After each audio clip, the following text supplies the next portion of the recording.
Salut mes petites glaces à la menthe, aujourd'hui je suis heureux de vous parler des 4 jeux qui ont bercé mon enfance. Mais tout d'abord je te propose un petit palier, si cette vidéo atteint 10 pouces bleus, je ferai une ou plusieurs vidéos sur les jeux en question. Bref, quand je parle d'enfance, je parle de l'époque où Mini Erwan avait environ moins de 8 ans.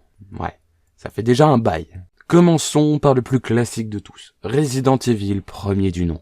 Quand je vous parle de lui, ça vous fait penser directement normalement à la scène mythique du premier zombie que l'on croise. Mais encore le choix du personnage, Jill Valentine ou Chris Redfield, mais qui de ces deux personnages allez-vous incarner lors de votre aventure? La pochette aussi, faut vraiment en parler car entre nous, elle est moche, elle est vraiment moche. Mais avec l'âge, je trouve qu'elle a du charme maintenant. Une petite anecdote d'ailleurs totalement gratuite, c'est un peu honteux mais je n'ai jamais terminé Resident Evil 1 de ma vie. Mon aventure consistait tout simplement à rentrer dans le fameux manoir, ouvrir une porte, courir dans la salle de banquet, ouvrir une porte, courir dans le couloir.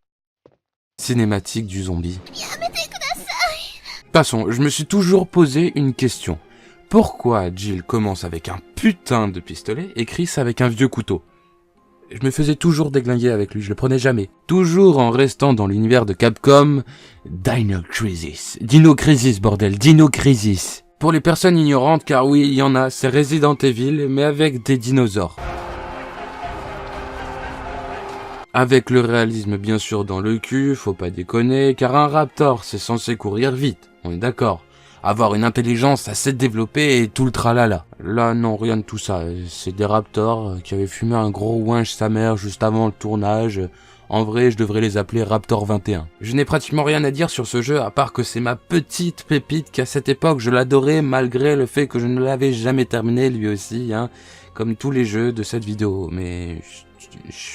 Non, mais en même temps, quand le gosse qui y joue confond le mot poison et poisson, ouais, on est mal barré. Après, comment parler de jeux rétro sans parler de Tekken, ce jeu qui a brisé énormément d'amitié. Les quelques souvenirs que j'ai, c'est que je jouais souvent avec mon meilleur ami, et que vu qu'il a des origines brésiliennes, eh bien, il prenait le putain de merde de brésilien de pute. Tout le temps, vraiment tout le temps. Je me faisais éclater la gueule la majorité du temps, mais genre vraiment, j'étais littéralement sa petite pute épicée. Et pour finir, j'aimerais vous parler du jeu qui m'a le plus marqué, le jeu qui m'a fait kiffer le plus au monde. Mon premier jeu PC, pour vous dire, je lançais avec une putain de disquette. Et si t'es un ancien, tu connais les disquettes, Eh bien, je vous présente le connu, l'incroyable, que dis-je, le sublime, The House of the Dead.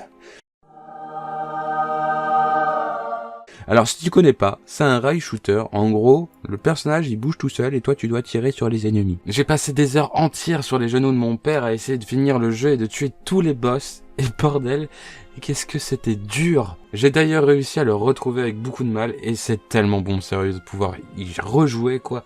Il date de 98 mais pour moi ça reste vraiment un chef-d'œuvre. Eh bien c'est malheureusement terminé pour aujourd'hui, tu connais la chanson, abonne-toi, like et suce-moi le prépuce, bisous sucrés, et ciao.